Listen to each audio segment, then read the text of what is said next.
ہم ڈٹے ہوئے لوگ. سرکار نے فلاح انسانیت کے لیے جو دوسرا کام کیا نا، وہ لوگوں کو احساس دلایا ہے کہ اگر غلطی ہو جائے تو تم نے بندوں کے سامنے اپنے آپ کو کلیئر نہیں کرنا، تم نے تو رب کے سامنے اپنے آپ کو کلیئر کرنا، اللہ کے سامنے تم نے بچنا ہے کہ میرا گناہ معاف. اور حضور احساس پیدا کرتے تھے. بخاری شریف میں قبیلہ غامدیہ کی اس عورت کا تذکرہ موجود ہے جو خود آئی تھی، کوئی گرفتار کر کے نہیں لایا تھا، از خود آئی. احساس پیدا ہو گیا نا گناہ کا. یہاں بہت ساری غلطیاں کر کے بھی لوگ جب اپنی بات کرتے ہیں تو کہتے ہیں کبھی یاد تو نہیں کسی کے ساتھ زیادتی کی ہو، یاد تو نہیں کبھی کسی کا. بھئی آپ نے اتنے بڑے ولی ہونے کا دعویٰ کر دیا. انسان تو انسان رہتا ہے. بڑے بڑے لوگ کہہ گئے کہ یا اللہ اگر انجانے میں بھی بھول گئے ہیں تو ہم سے درگزر فرما. لیکن جب ہم تیار ہی نہیں ماننے کو. حضرت انس بن مالک کہتے ہیں وہ خاتون آئی، کوئی پکڑ کے نہیں لایا، کسی 14 دنوں کے ریمانڈ پہ نہیں اسے منوایا گیا، اسے وہ خود بخود آئی. اور کریم محبوب علیہ السلام کے سامنے جب وہ کھڑی ہوئی تو اتنے درد سے میں نے کم لوگ روتے دیکھے ہیں جس درد سے وہ روئی. عرض کرنے لگی حضور میں غلطی کر بیٹھی ہوں، مجھ سے زنا ہو گیا، مجھے پاک کر دے. تو محبوب کریم علیہ السلام نے فرمایا تو کیسے ثابت کرے گی تو نے گناہ کیا؟ یعنی مجرم کو ثابت کرنا پڑ رہا ہے کہ میں گناہ گار.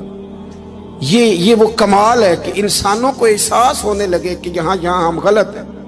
جب اعتراف جرم ہوتا ہے، جب بیماری کی تشخیص ہوتی ہے تو پھر اس کا علاج بھی ہو جاتا ہے.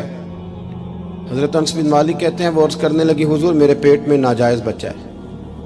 حضور نے فرمایا جا جب بچہ پیدا ہو تو پھر آنا. وہ 8 ماہ کے بعد آئی تو اس کی گود میں پھول سا بچہ تھا.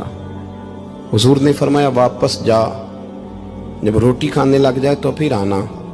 وہ 2 سال 2.25 سال دودھ پلاتی رہی. پھر جب آئی تو بچے کے ہاتھ میں روٹی کا ٹکڑا تھا. کریم محبوب صلی اللہ تعالی علیہ وسلم سے آ کے جب اس نے بات کی تو وہ درد سے روئی، کہنے لگی یا رسول اللہ 3 سال ہونے کو ہیں، میں نے گناہ کیا ہے، میں ساری رات سو نہیں پاتی. حضور تڑپتی، اگر اس حال میں مر گئی تو اپنے رب کو کیا منہ دکھاؤں، مجھے پاک کر دے، میرے حال پہ رحم فرمائے.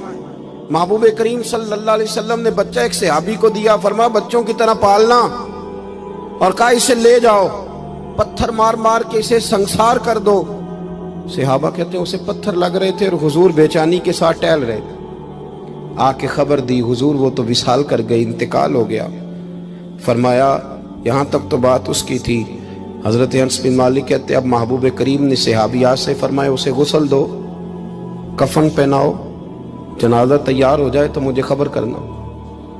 حضرت انس بن مالک کہتے ہیں غسل ہوا، کفن ہوا، جنازہ تیار ہوا تو حیران ہم تب ہوئے جب میرے محبوب نے فرمایا صفیں بناؤ، میں خود جنازہ پڑھاؤں گا، میں خود جنازہ پڑھاؤں گا.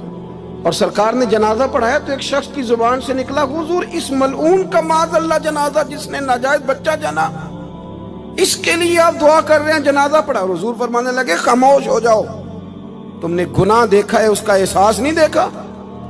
تم نے غلطی دیکھی ہے لیکن اس کی توبہ کا انداز نہیں دیکھا. اور صاحب کنز العمال نے یہ لفظ نقل کیے ہیں کہ کریم محبوب فرمانے لگے اس نے تو ایسی شاندار توبہ کی ہے کہ اگر میں اپنی ساری امت میں بانٹ دوں تو اللہ سب کی مغفرت فرما دے گا.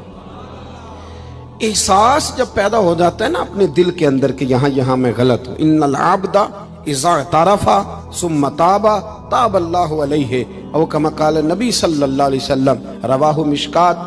حضور نے فرمایا جب کوئی بندہ کہتا ہے نا اللہ میں بھول گیا تھا، اور پھر وہ توبہ کرتا ہے تو رب اس کی توبہ کو فوراً ہی قبول فرما لیتا ہے.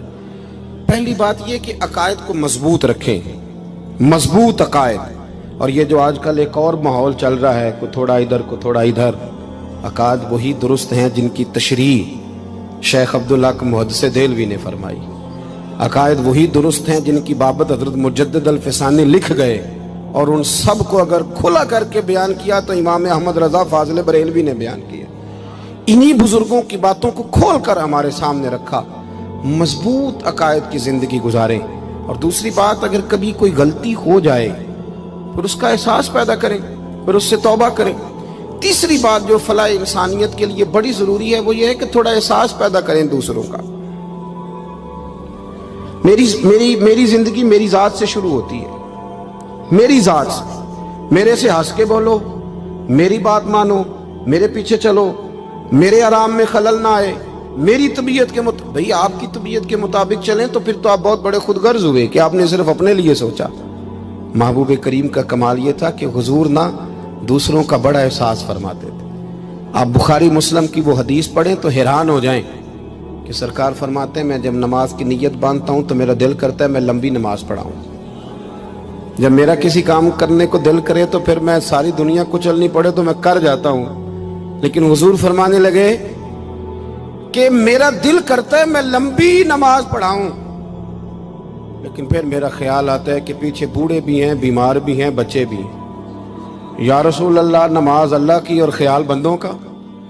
فرمایا میں بوڑھوں، بیماروں اور بچوں کا خیال کرتے ہوئے اللہ کی نماز کو مختصر کر دیتا ہوں۔ احساس جب طبیعت ہمارے ہاں نا تیزی کے ساتھ احساس ختم ہوا ہے، تیزی کے ساتھ ہم نے اتنی نفی شروع کی۔ ہمارے تو اہل تصوف میں الا ماشاءاللہ اب تربیت کا طریقہ یہ ہے کہ صرف میں ہوں، میرے سوا کوئی بھی نہیں، حالانکہ طریقت تو اس کا نام تھا کہ میں نہیں باقی سارے ہی ہیں۔